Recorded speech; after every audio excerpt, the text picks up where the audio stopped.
การลงสำรวจเนาะ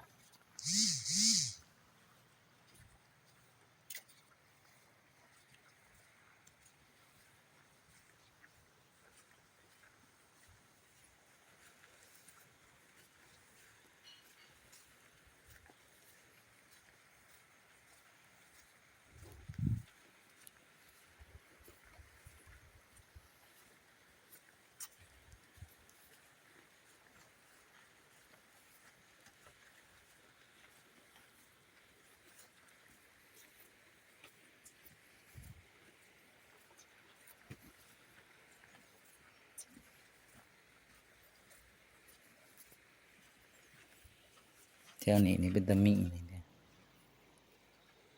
สิตกลงมาสิเลิกควัดลง เขาเนี่ยเป็นหนึ่งเราคือลายวันที่ห้าเนี่ยตายโอ้โหมาละ มันต้อง 30พ่อ มันต้องได้ บางคนเขาอ่านคัด ว่าสิเฮ็ดบางมูเวลาเฮ็ด ตัดใหม่เด้เอาใหม่ไอ้จัง ไม่พุ่ง ไม่พุ่ง อืม บางบ่แตกบอก มันเบาไว้หยังดอก ไม่ไอ้จังแม่นบ่ไม่นั่นนะก็ค่อยว่าลายไปน้อยๆ แบบ เอาใบมันไปใส่เบ็ด แบบกระเด้าสร้างเห็นบ่ ก็คือพกซีนะ เออ เห็นอยู่ดอก ตัวนั้นครับผมลองนำเข้าดินเอาดิน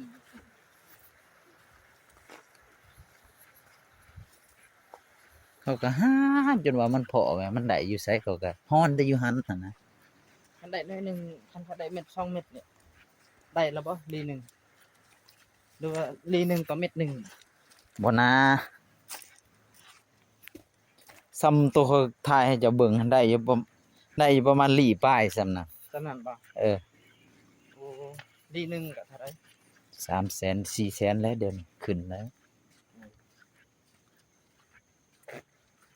นี่คือเจ้าขวด ถ้าซั่นเฮาหามื้อถึงได้คุณหนึ่ง โอ้ พอเนาะมื้อละคุณเอาบ่หลาย มันก็เต้นกินลำกินแล้วแหละ กินเหล้า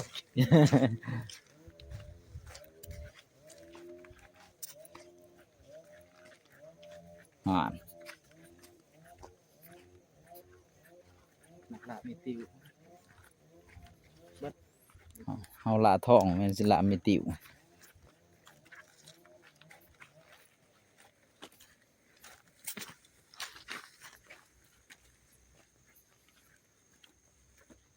ดินนั่นเขาอยาก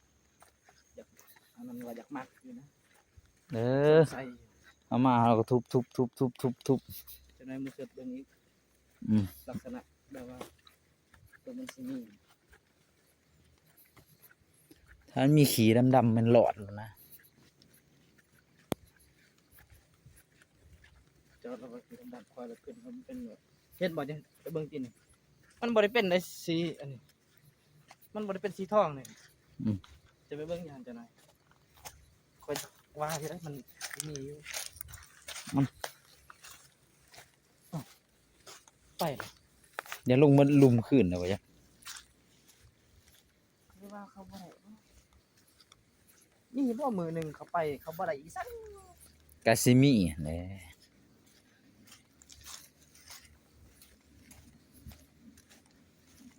ข่อยเดี๋ยวนี้กำลังเขากับคนบันโม่นะเขากับเขาแล้วเฮาก็ไปฮอนกับเขาได้แล้วมีแล้วอาหาแต่เวลาไปเท่านั้นยังนั่นดิสิไปใส่ยังอื้ออาอยู่ได้ละมองลินคิดิน ให้มัน